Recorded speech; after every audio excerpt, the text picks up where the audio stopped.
people, and we don't frame it, they will provide their own frame. But I think we need to study what their frames of life We need to metaphors understand are, what their because frames otherwise we are. frame it in a way that we don't But understand. here's where it gets really important.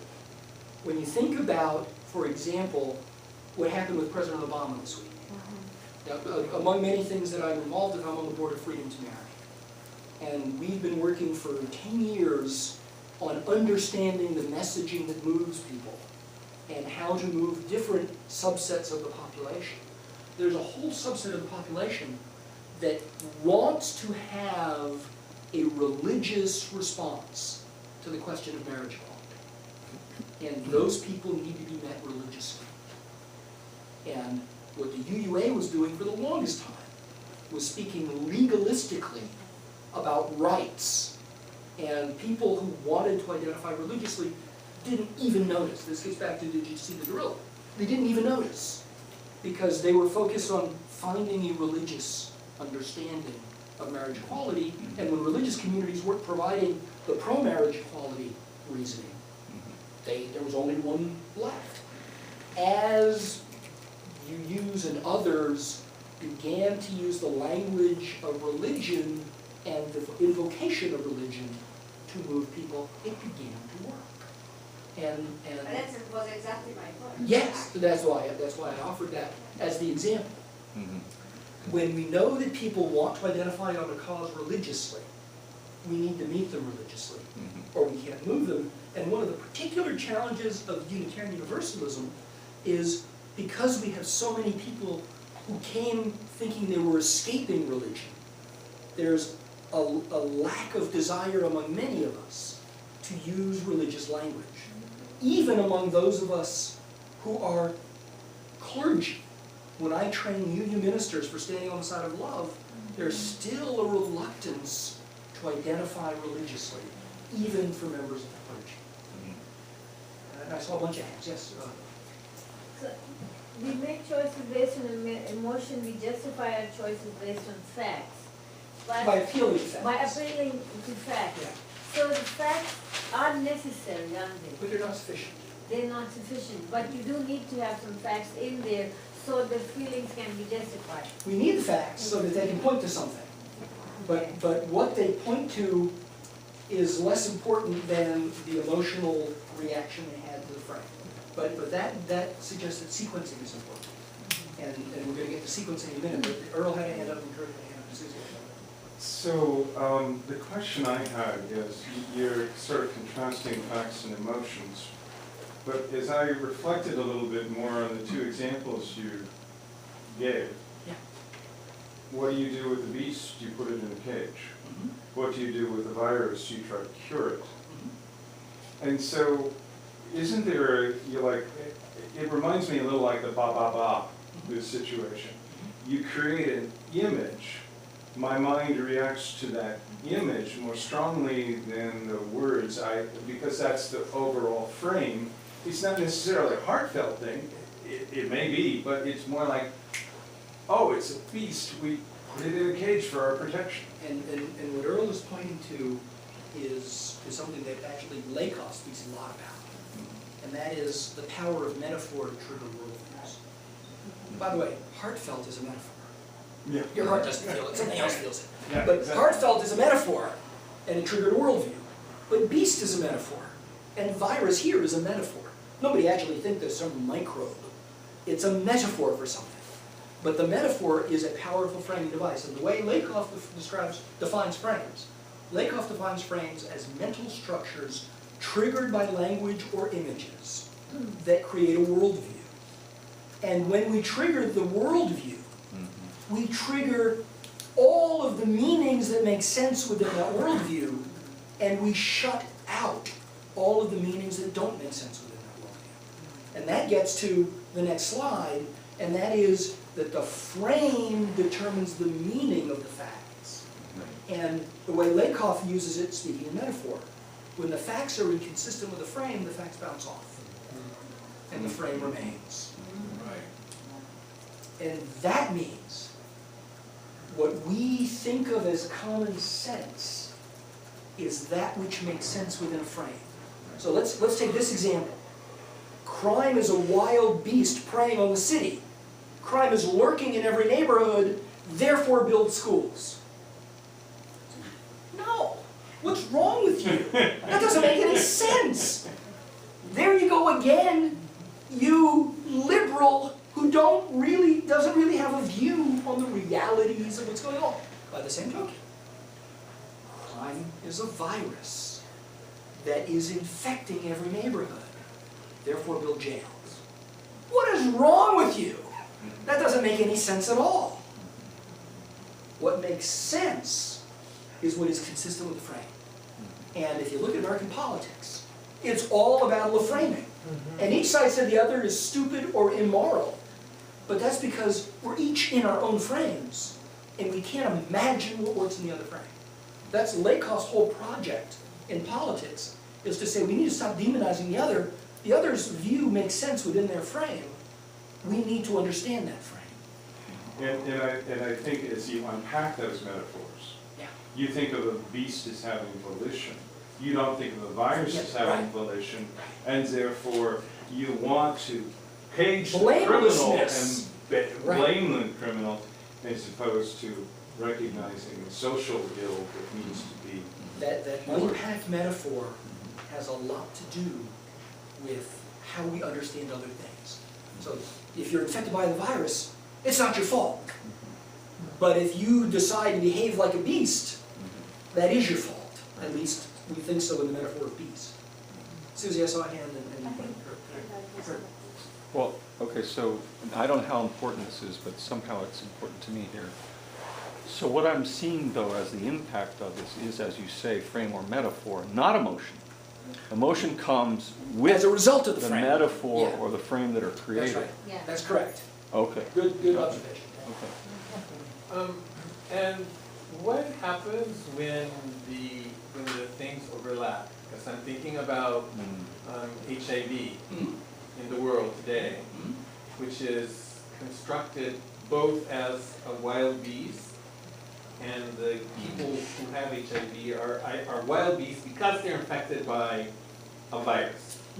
So it's sort of like, how does that go with kind of a mixing of frames, or? First thing to note is I'm pointing to other people's research, and I don't claim to be an expert on what the brain actually does. I point to people who know.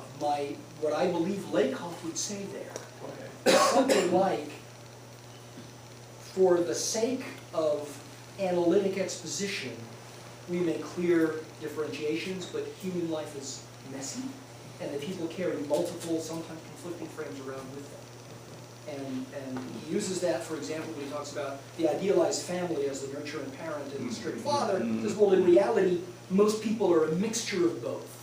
But for analytic clarity, we'll just keep them separate so we understand what they are, and then we'll recombine them. And my guess is that he would say something like that. Okay. Susie? So my question, because the beast really spoke to me, because I saw that messaging in Arizona, and how they justify building more detention centers. So how can you reframe, because you can't speak to people there because they've been getting that messaging for so long, so how can you reframe? Well, let me suggest this. Well, there's a way to reframe. And as you recall, we talked about reframing in the course, and reframing is in Chapter 8. There's some people who will not respond to the reframing. And there are some people who are never going to be persuaded. And they're not our audience. The audience is the movable middle. And I can tell you that in the case of marriage equality, we're never going to convince the Florida Family Foundation or the Family Research Council or James Dodson or any of those folks. We need to move the middle.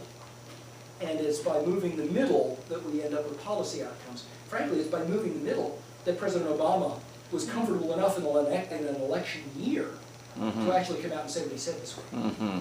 That if the middle hadn't moved above 50%, and if his base hadn't moved way above 50%, you know, what he's essentially betting on is turnout.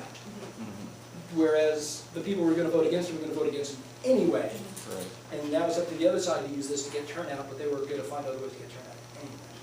So by moving the middle, we affect policy outcomes. We're never going to be able to convince the adversary they're not our audience. So you just come up with your own frame and then But then you need to be thoughtful, strategic, persistent, Right. focused, have unity of effort, and actually do the things that will move the middle. And if I can say lovingly about Unitarian Universalism, we're really bad at that. We're really good at diffusing our efforts. We're really good at trying to accommodate lots and lots of people with views on how to get there without actually testing whether that will work. And in a moment when I talk about, for example, how we put Standing on the Side of Love together, that was really hard. And what was really hard was defining scope and then enforcing scope, because there was scope creep and sometimes just huge scope expansion that we didn't have resources to accommodate. So part of my task in the first year of Standing on the Side of Love was I was almost like the Australian sheepdog, just trying to move people back in line because everyone was trying to go off and do things way beyond scope. Let me very quickly wrap up on, let me essentially talk about this. Let's talk about implications. Implications for advocacy. And I believe, surprisingly, that there are three. There are three implications for advocacy. The first is, it's important to make people feel that they belong. That if we are to move people, we need them to feel that they're part of something. We need to make them feel part of a movement, or a team, or a group, or a community. People want to belong to something. And a big part of how we put Standing on the Side of Love together was to create communities with open source resources to let them own the community. Don't impose the community on them, have them decide what their community is and support them with resources, and allow multiple communities to form that are linked together rather than impose a community on them. And I have to tell you, this caused huge heartburn in Boston. That they said, no, we want to control it. And I said, well, you can control it, but then it won't work. But you have to choose, do you want it to work or do you want to control it? And to his credit, Bill Singford said, we want it to work. And so he did a courageous thing. And the courageous thing was to create something that we had said can't be inside the bureaucracy in Boston. It has to be standalone. You can't have them do other stuff, or else it won't work. It has to be someone who's just doing this, creating communities out in congregations, creating communities out in NGOs, creating communities out with other religious organizations, but it can't be within Boston. It has to be open source and beyond Boston. That was really hard for them to take, but they did it to their credit, and so far it seemed to work. And the yellow t-shirts. The yellow t-shirts make people feel they belong. Yeah. And when we talk about the power of visual imagery, which is, by the way, the second one, but when we talk about the power of visual imagery, you may recall, and Susie can attest, when they were out in Arizona, someone went up to the television producers and said, do you want to talk to the president of the Unitarian Universalist Association? No. Well, he's the head of the Love People. Said, the Love People, we'll talk to him. And it was all the yellow shirts. They knew the yellow shirts as the Love People. They understood the yellow shirts as a community, and a community was actually making a difference. They didn't know who the Unitarian Universalists were. Yeah. I was just thinking, if someone does not want to wear these shirts, and we visually see them as not wanting to be part of our community, do we, in return, do a mirrored neurological impulse where we push them out of the community because they are trying to get out? That would Push them certainly farther? be consistent with past practice. I haven't been involved in Standing on the Side of Love in 2 years, so I don't know what the actual effect there is, but my guess is that that would be certainly how people experience it. Well, I mean, I'm going to say something obvious, but I mean, these kind of techniques can be used in a totalitarian, manipulative way. Oh, they're very good The at this. example of the black shirts in Italy meant, you know, being fascist. You didn't want to wear the black shirt, you were gonna go to, you know, be beaten up and having to have, you know, anyway. So, yeah. Yeah, all of these techniques can be used for good or for evil. Exactly. I'm And suggesting people that are we not- harness them for good. Absolutely, but sometimes I see people not understanding that. Yeah. Yeah. Just because I learned something from the military doesn't mean I can't use it for religious No, communities. absolutely. The second is use powerful visual imagery that aligns with your verbal. Use powerful visual imagery that aligns with your verbal. And third, use emotionally resonant language that frames. And this was actually really hard on standing on the side of love.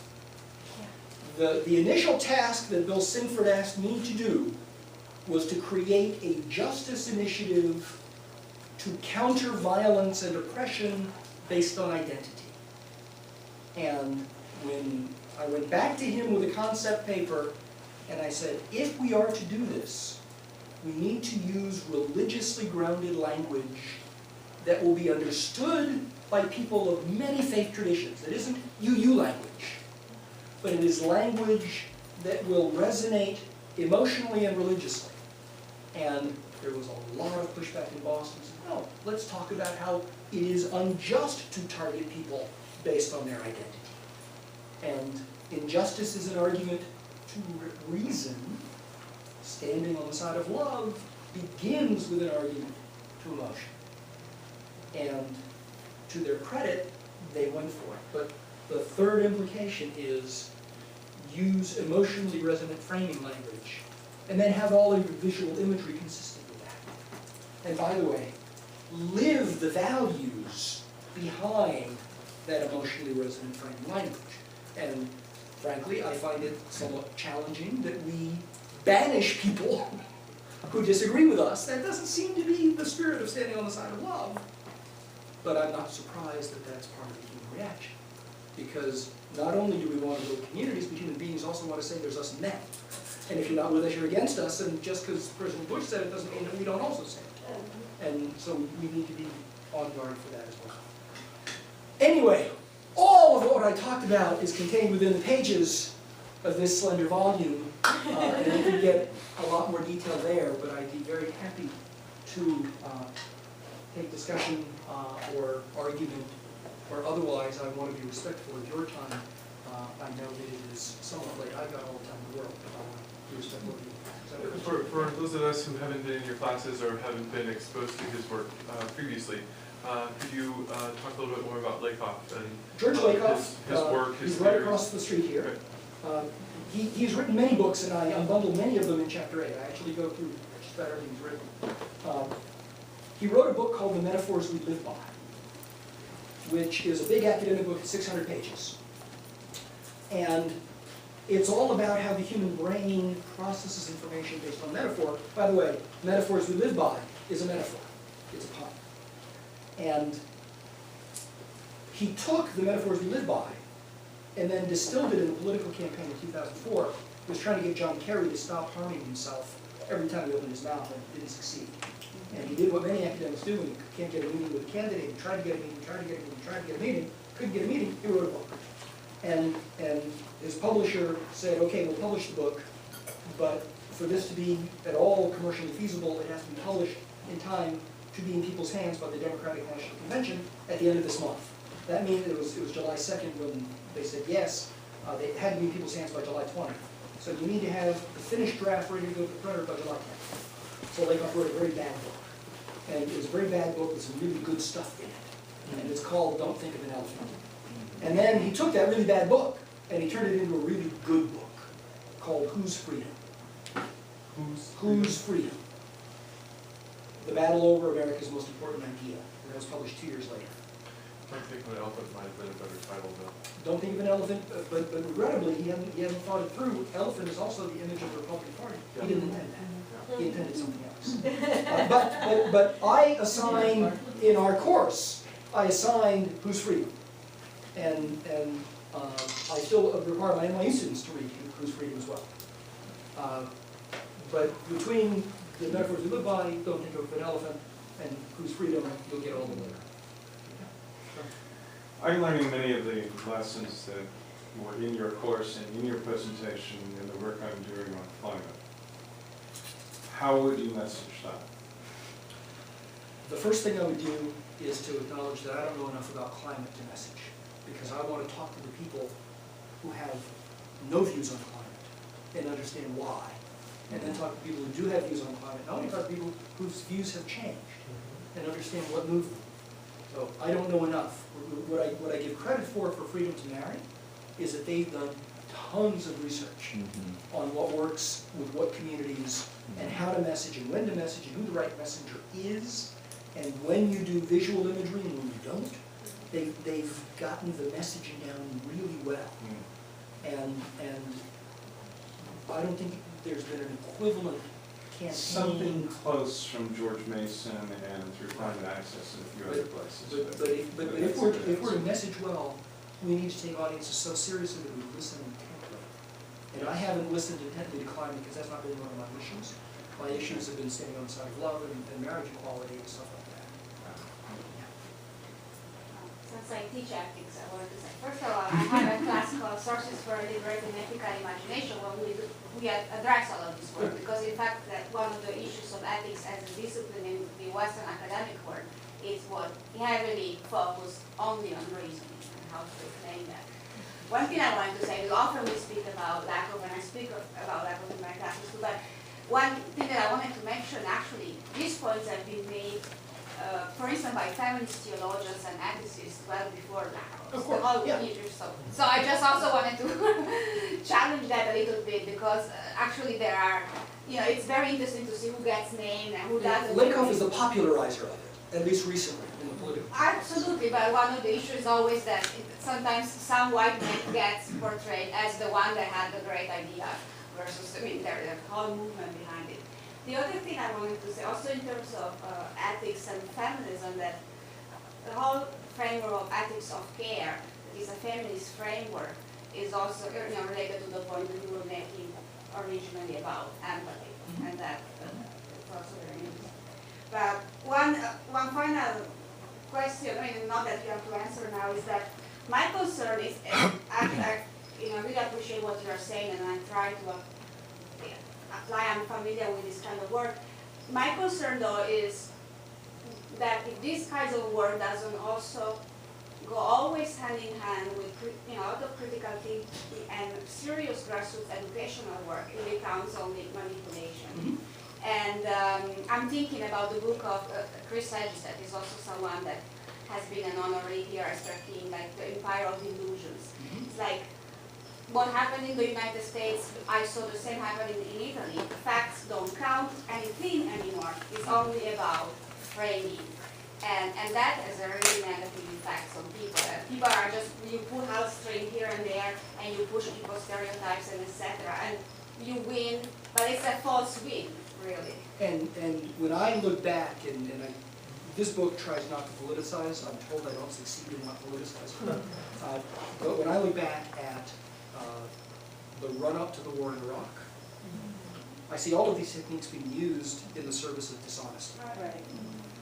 When I look at the 2004 political campaign, the one that Lakoff became famous at because he was trying to get Kerry to not commit self-inflicted harm, I also see all of these techniques being used in the service of dishonesty by the same side that used in the Iraq war. The fact that they use it in the service of dishonesty doesn't mean that we shouldn't use the techniques in the service of honesty, in my view. And part of the challenge is, if we leave the playing field just to that, we're never going to win. And again, going back to freedom to marry, the 2004 campaign was brutal in terms of LGBT issues. And freedom to marry learned a lot about what moved people to vote against LGBT rights, and develop an entirely new messaging platform after the 2004 election, based on what they learned in the 2004 election that the other side had done. And they used it honestly, but they recognized that many of the arguments that the progressive community was using were arguments that resonated with the progressive community, but they were not things that resonated with the movable middle that wanted to identify religiously. And so they changed the messaging, and they changed the messenger, and they changed the manner in which the messenger delivers the message. And I think there's importance in progressives understanding that there are techniques that work and use them in service both of our values and of honest discourse. Yeah, I totally understand that, and I agree, but I was wondering, from your experience, what are the things that helped progressives doing this work and keep do it with integrity, Yeah. and not becoming just Yeah. mass manipulators, like. The first is to be intentional about using the techniques in honest ways. And the techniques can be used in honest ways. The techniques can also be used in dishonest ways. In the book, I point to only successful examples that were used in honest ways. I do point to unsuccessful examples that were used in dishonest ways. I have an entire chapter on Hurricane Katrina, on the U.S. federal government's response to Hurricane Katrina as an example of one of the worst handled incidents I've ever seen, and it began with dishonesty and continued with dishonesty all the way through. I also point to the way messaging was done directed towards Muslim communities outside the United States in the immediate aftermath of 9/11 and in the run-up to the Iraq War, and that was also done dishonestly. And a lot of the messaging to the United States was done dishonestly. But there are ways to use this technique honestly, and the examples I point to that are successful are all examples of this being dishonest. Could you cite one, I'm sorry? Cite one, please. There was a massacre, there was a shooting of an Iraqi prisoner in a mosque in Fallujah that was videotaped, and that had the potential to be a defining atrocity in the war. It had the potential to be as big or bigger than Abu Ghraib, because it was a shooting of a wounded prisoner lying prone on the floor of a Sunni mosque in Fallujah. It was videotaped by a pool videographer who was required to share the footage with everybody. And there was a U.S. military response to the shooting that followed all of the techniques that we talk about in the book, and the result was an honest, thoughtful, effective response that prevented this being defined as a reason to blow up more Americans, which it could easily have been. Well, and still accepting responsibility for They what? did accept Yeah. responsibility. That's the point. Yeah. Is they did all the things Okay. that, and one of the lessons in the book is the way to get through a crisis is to ask, what do reasonable stakeholders appropriately expect a Right. responsible entity to do when faced with this? Okay. And if you use that as the decision criterion, Yeah. you can usually figure out what to do. Yeah. And frankly, that's what I teach the Marines. And that's what they did in Fallujah. Not because I taught them, but because they were going to do it anyway. And the result was actually a positive outcome for the Marines and no negative outcome beyond the fatal incident in the mosque. But the fatal incident in the mosque was the prisoner who was shot, not captured on video, was about to kill everyone in the mosque. So it was a shooting in self-defense in the middle of a battle. But the videographer just got a little bit of it. It goes back to, they didn't see the guerrilla. They didn't see what was happening around the shooting, they only saw the shooting. He walked into the mosque, videotaped it, walked out of the mosque, didn't see what had happened before, didn't see what happened afterwards. This is sort of similar. I was at Occupy Oakland on May Day, and I was there most of the evening, and at